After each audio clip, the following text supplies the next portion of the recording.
Side side में थोड़ा मत, इधर बीच बस में।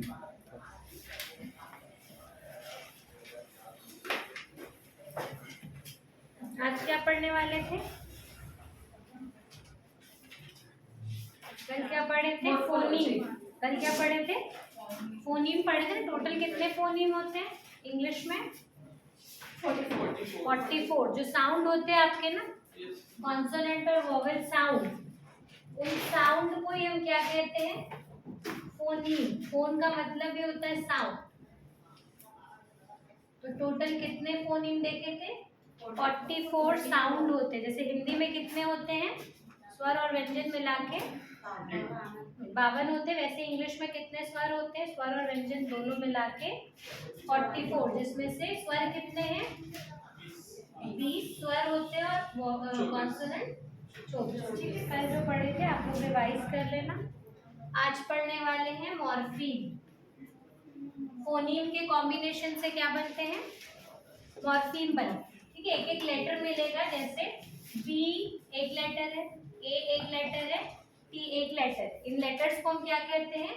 फोनीम। तो ये 3 फोनीम मिलके क्या बना रहे हैं? एक मॉर्फीम बना रहे हैं। ठीक है, क्या पढ़े थे मॉर्फीम की डेफिनेशन? क्या है मॉर्फीम?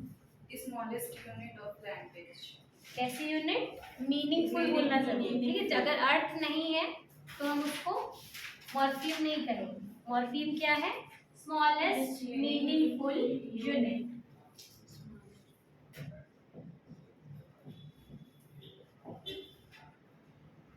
Smallest meaningful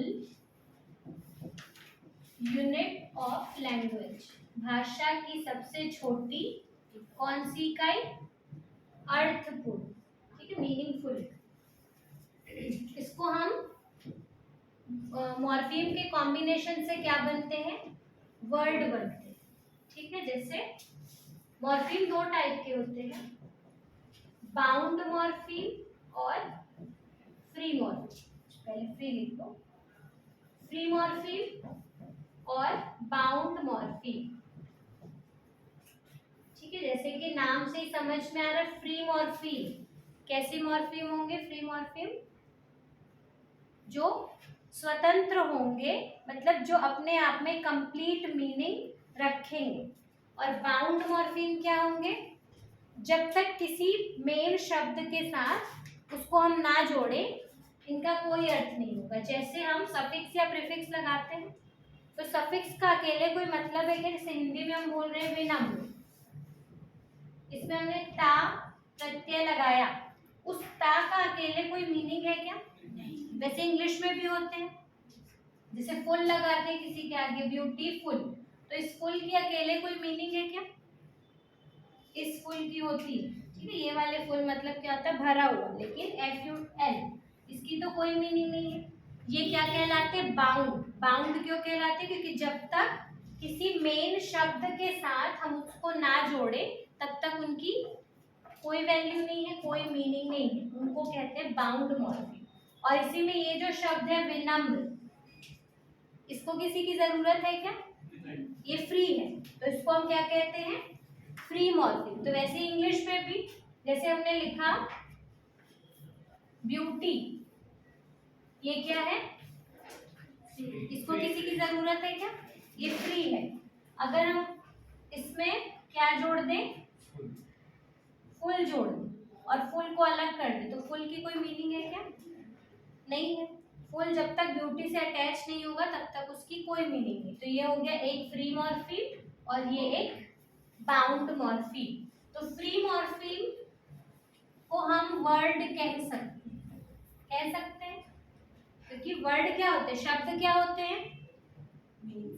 meaningful. अगर अर्थ नहीं है तो वर्णों के ऐसे मेल हो, जैसे ये विनम्र लिखा है, अगर इसको हम नम्रवी ऐसा कर दें, हमने क्या कर दिया? जो वर्ण है उनका क्रम बदल दिया, अक्षर का क्रम बदल दिया। इसकी कोई मीनिंग है क्या? तो इसको हम शब्द कहेंगे क्या?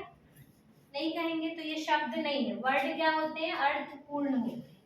तो जितने भी फ्री मॉर्फीम है इनको हम क्या कह सकते हैं? वर्ड कह सकते हैं। लेकिन बाउंड मॉर्फीम को हम वर्ड नहीं कह सकते। तो फ्री मॉर्फीम भी फिर से दो टाइप के होते हैं।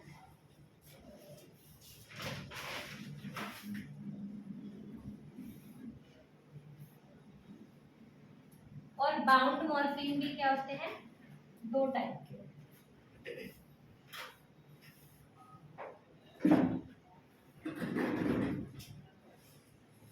लेक्सिकल और फंक्शनल। फंक्शनल शब्द से क्या समझते हो? फंक्शनल, अच्छा लेक्सिकल शब्द से क्या समझते हो? कल जो आए थे बताओ, लेक्सिकल क्या होता है? तीनों वर्ड का जो मिला के क्या तीन, क्या क्या तीन चीजें?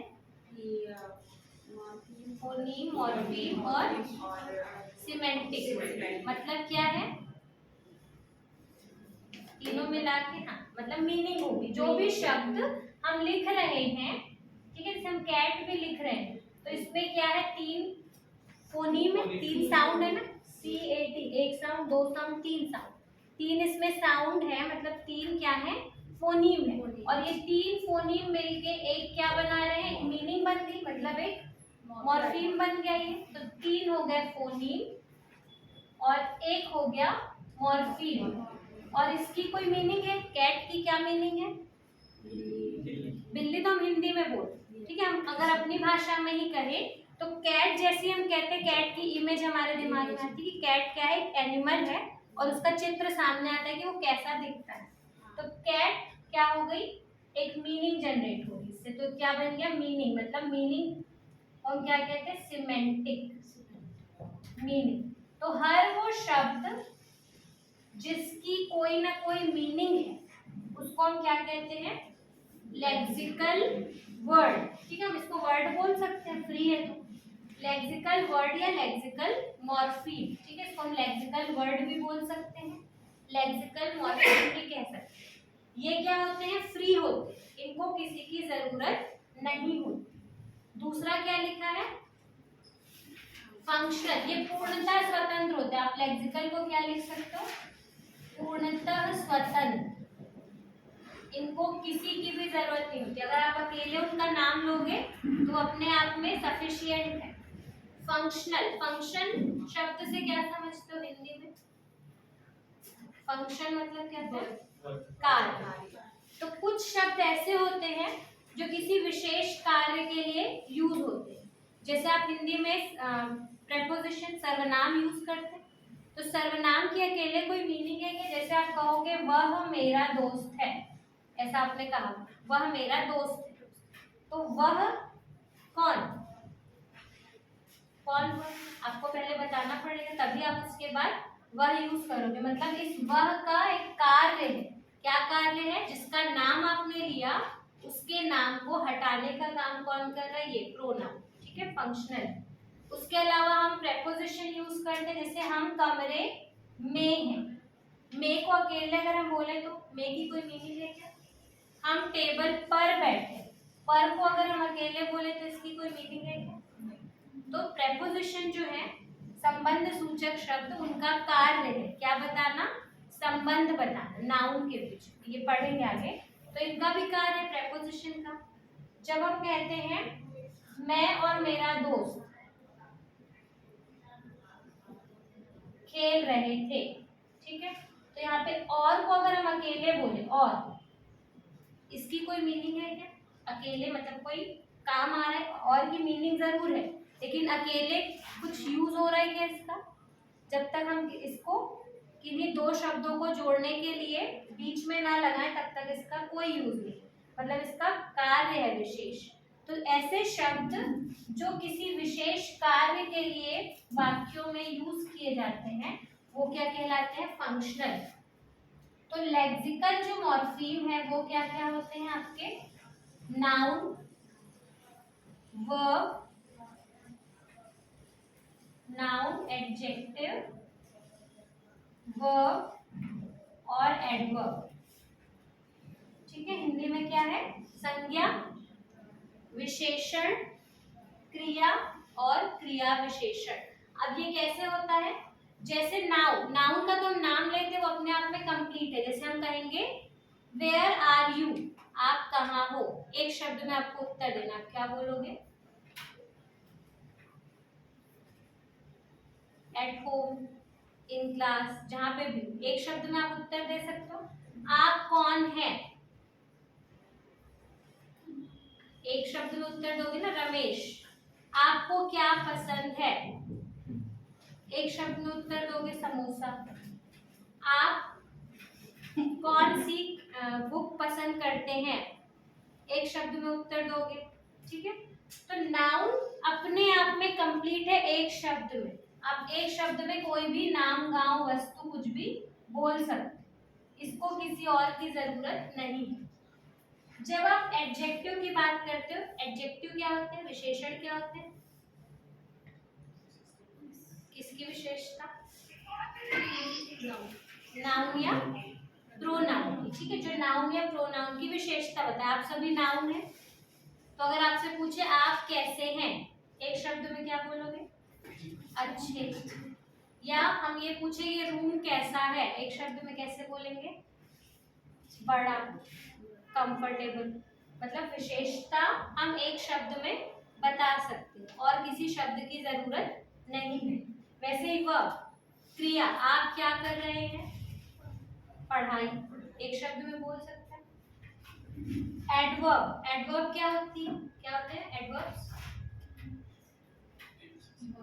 हिंदी में क्या बोलते हैं एडवर्ब को, क्रिया विशेषण। क्रिया विशेषण का काम क्या है, विशेषण का है। विशेषण का काम है नाउन या प्रोनाउन की विशेषता बतानी है, उसके बारे में कोई और इंफॉर्मेशन देना। वैसे ही एडवर्ब का काम क्या होता है, वर्ब के बारे में बताना।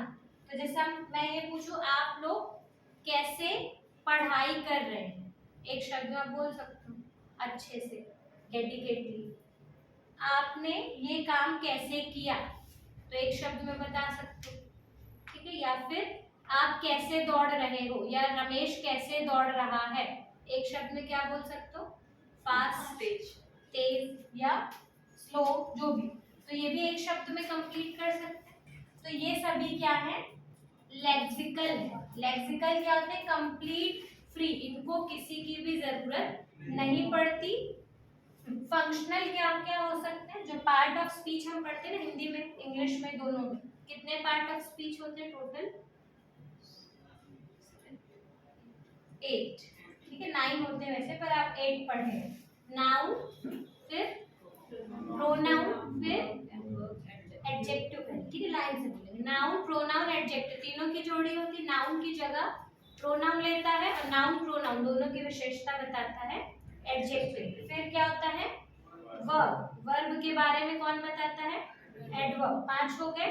और क्या होते हैं, कंजंक्शन, इंटरजेक्शन और प्रेपोजिशन। ठीक है, अब क्या क्या बच गया, प्रोनाउन बच गया। प्रोनाउन का कार्य होता है, क्या कार्य होता है, नाउन को हटा देना। जब तक आप ये नहीं बताओगे कि किस नाउन के बारे में बात कर रहे हो, इस प्रोनाउन के बारे में आपको समझ नहीं आएगा। जैसे आप बोलोगे मुझे यह पसंद आया, यह क्या, तो पहले जरूर आपने बता चुका होगा कि आप किसके बारे में बात कर रहे हो, तो ये फंक्शनल है। और क्या छूटा, प्रेपोजिशन। प्रेपोजिशन का भी कार्य है, इसको हिंदी में क्या कहते हैं, संबंध बोधक शब्द।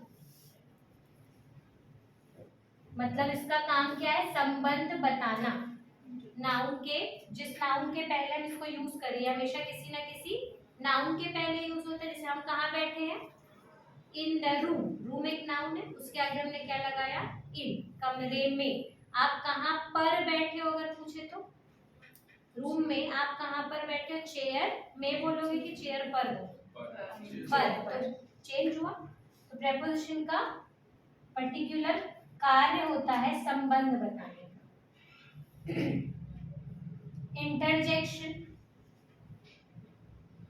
वैसे इंटरजेक्शन को आप इसमें लिख सकते, इंटरजेक्शन भी क्या है, फ्री है।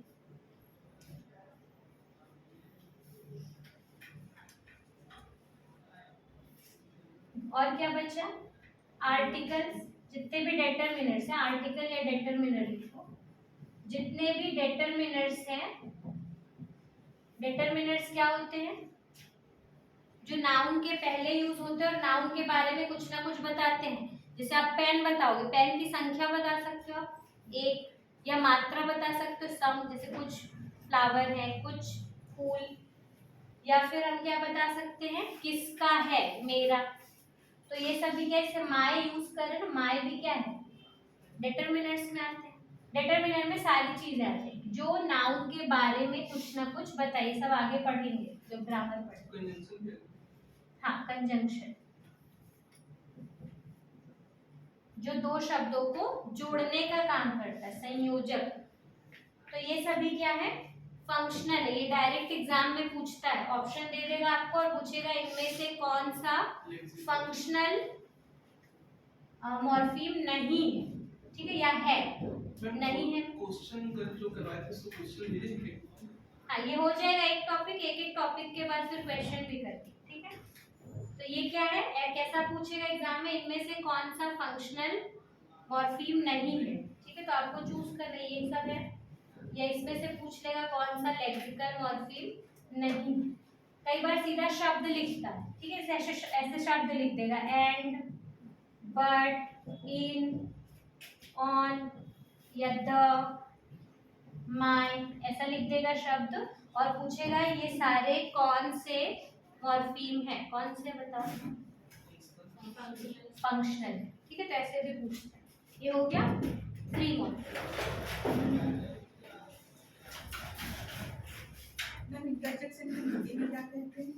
विस्मयादि बोधक शब्द, विस्मय करते हैं जैसे हम नॉर्मल बैठे हुए हैं और अचानक कोई चीज देख ले या कोई बात सुन ले तो सडन हमारा एक्सप्रेशन चेंज होता है और कुछ शब्द हमारे मुंह से निकलते हैं। बहुत सुंदर चीज देख लेते हैं तो वाव, या कोई दुखी वाली बात सुन लेते हैं तो अरे। तो ये सारे शब्द अचानक हमारे मुंह से निकलते, वो क्या है, इंटरजेक्शन। ये फंक्शनल भी है लेकिन ये इंडिपेंडेंट भी। जैसे आप अरे बोल रहे हो, इंडिपेंडेंट है ना, किसी की जरूरत नहीं। ये हो गया आपका फ्री मॉडल। इसमें फंक्शनल में and, but, in, on, the, ये सब आया, और उसमें लेक्सिकल में क्या क्या आएगा, मतलब जितने भी नाउन है, किसी का भी नाम लो, कोई नाम का वस्तु, नाउन क्या होता है, किसी भी व्यक्ति, वस्तु, स्थान, जाति, कोई भी नाम ले लो, स्थान का नाम ले लो बिलासपुर, किसी वस्तु का नाम ले लो चेयर, किसी जाति का नाम ले लो बॉय, ये सब नाउन है और अपने आप में कंप्लीट है। वैसे एडजेक्टिव विशेषता बताता है, आप किसी को बोल सकते हो गुड, किसी ने अच्छा काम किया और आपने एक शब्द में क्या कह दिया, गुड, उसके आगे पीछे कुछ कहने की जरूरत है क्या। वैसे वर्ब, आप क्या कर रहे हो, आई एम राइटिंग, सिर्फ एक शब्द आई एम बोलने की भी जरूरत नहीं। किसी ने आपसे पूछा व्हाट आर यू डूइंग, एक शब्द में क्या बोल सकते हो, रीडिंग, राइटिंग, प्लेइंग, कुछ भी बोल सकते हो। Adverb, how are you studying, तो कैसे बोलोगे, नाइसली, ठीक है। हाउ आर यू रनिंग, तो कैसे, हाउ इज ही रनिंग, तो कैसे बोलेंगे, he is running fast. Interjection, जहाँ पे हम विस्मय करें किसी बात के लिए। बाउंड मॉर्फीम भी कितने होते हैं, दो टाइप के होते हैं। ये हो गया क्या, इसको अलग से करें।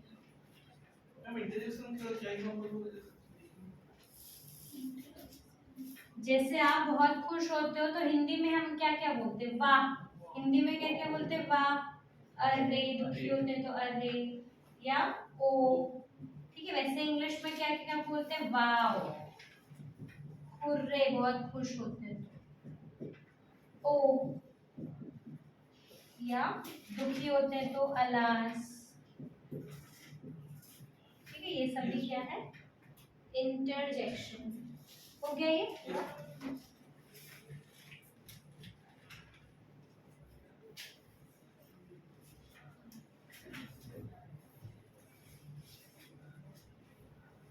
आप लोग उसी के बगल में ही लिख लेना अगर जगह होगी।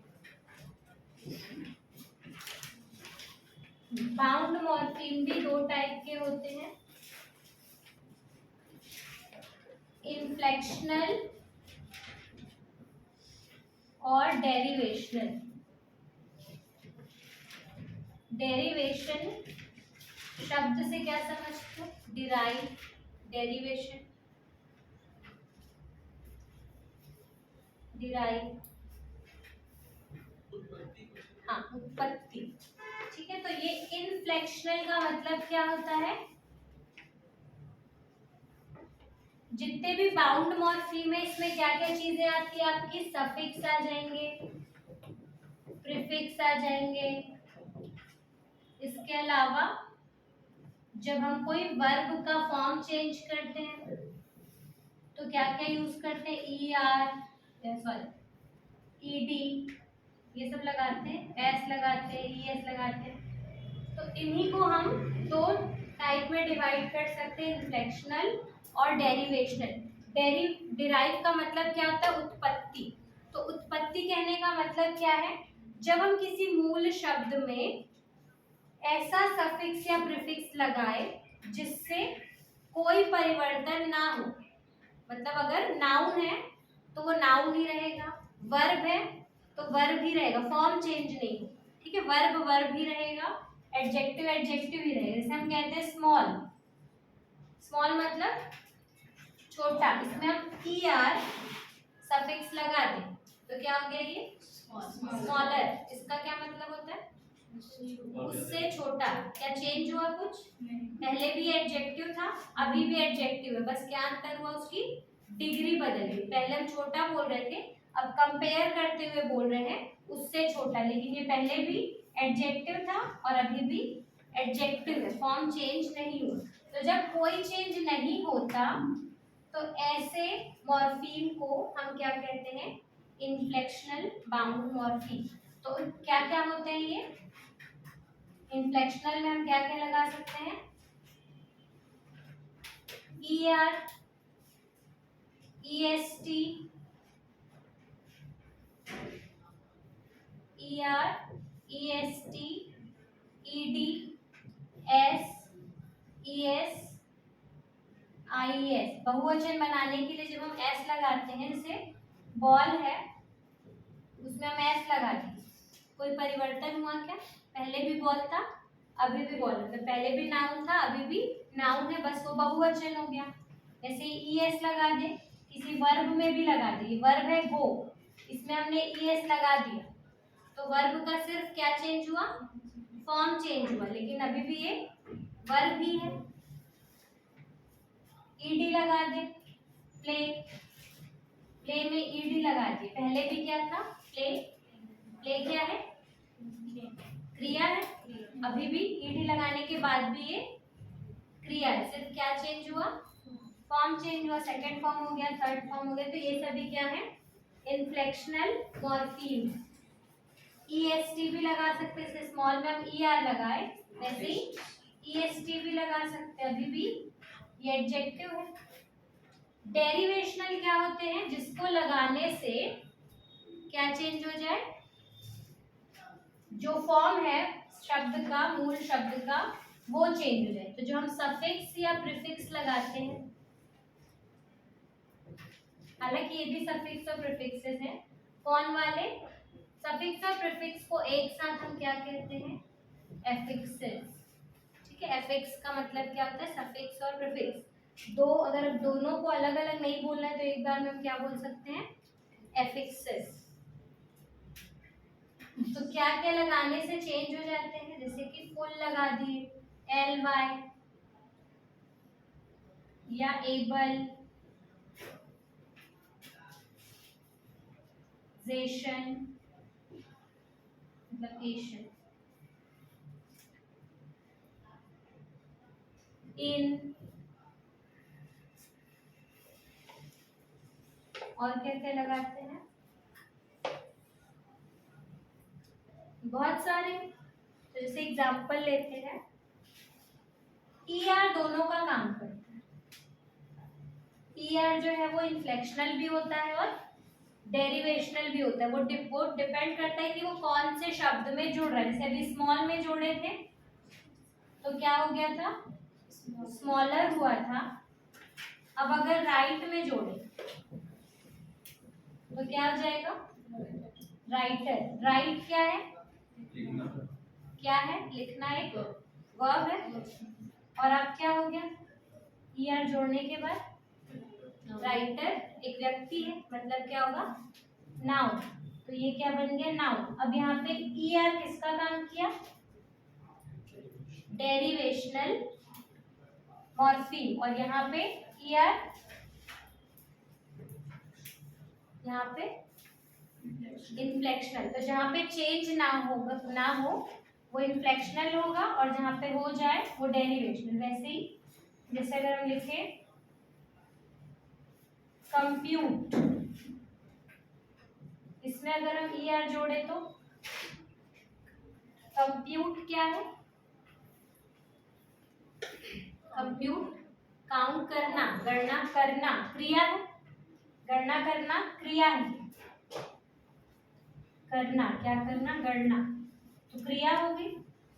और कंप्यूटर क्या है, नाउन है, गणना करने वाला, संगणक नाउन है।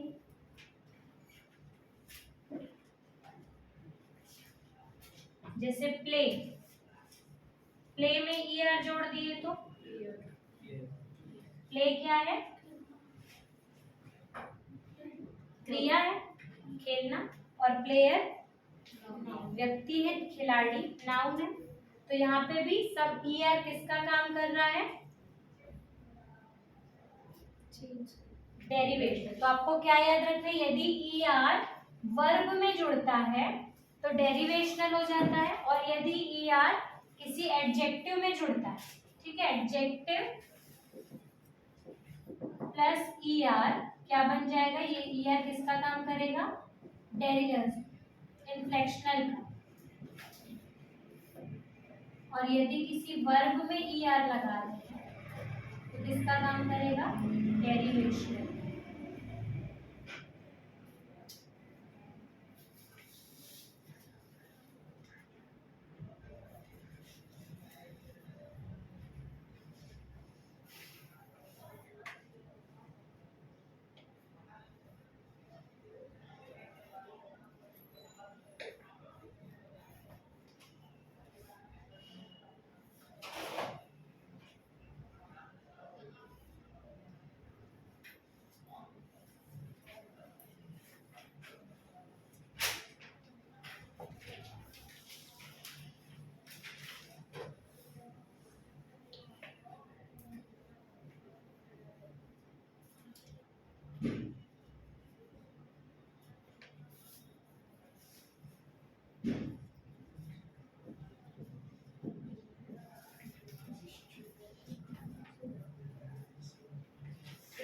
यहाँ पे नेस कौन सा मॉर्फीम है,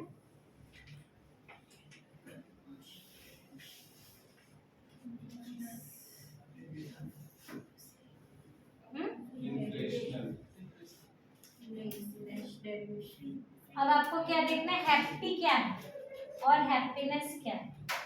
हैप्पी क्या है और हैप्पीनेस खुशी। क्या खुश और खुशी में कोई अंतर नहीं, वाक्य में प्रयोग कर, खुश से वाक्य में प्रयोग कर, खुश का। मैं खुश हूँ, वह खुश है, मतलब किसी व्यक्ति के बारे में बता रहे हैं, उसकी विशेषता बता रहे हैं, ही इज हैप्पी, तो ये एडजेक्टिव का काम कर रहा है। और हैप्पीनेस से वाक्य बनो, खुशी, खुशी से वाक्य बनो।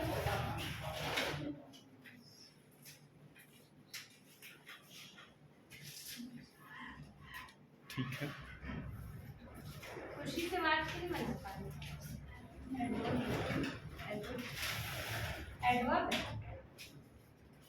एडवर्ब क्या बोलेंगे, जो क्रिया के बारे में होता है, जैसे आई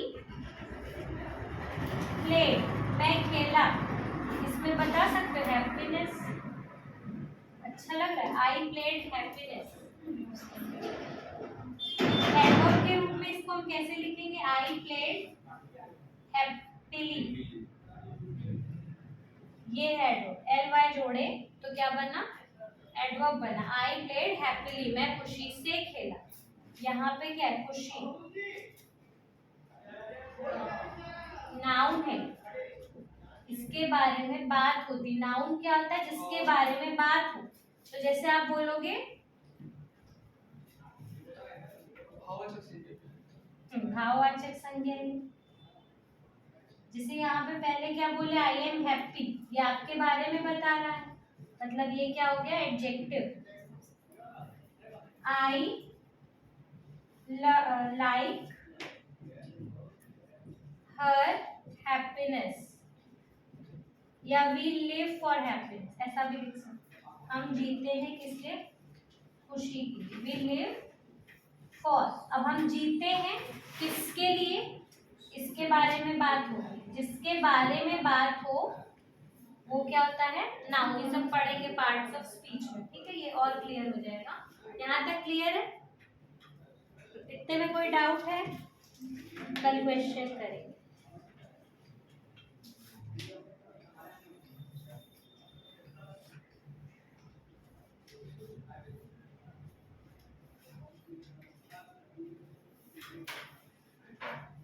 ठीक है,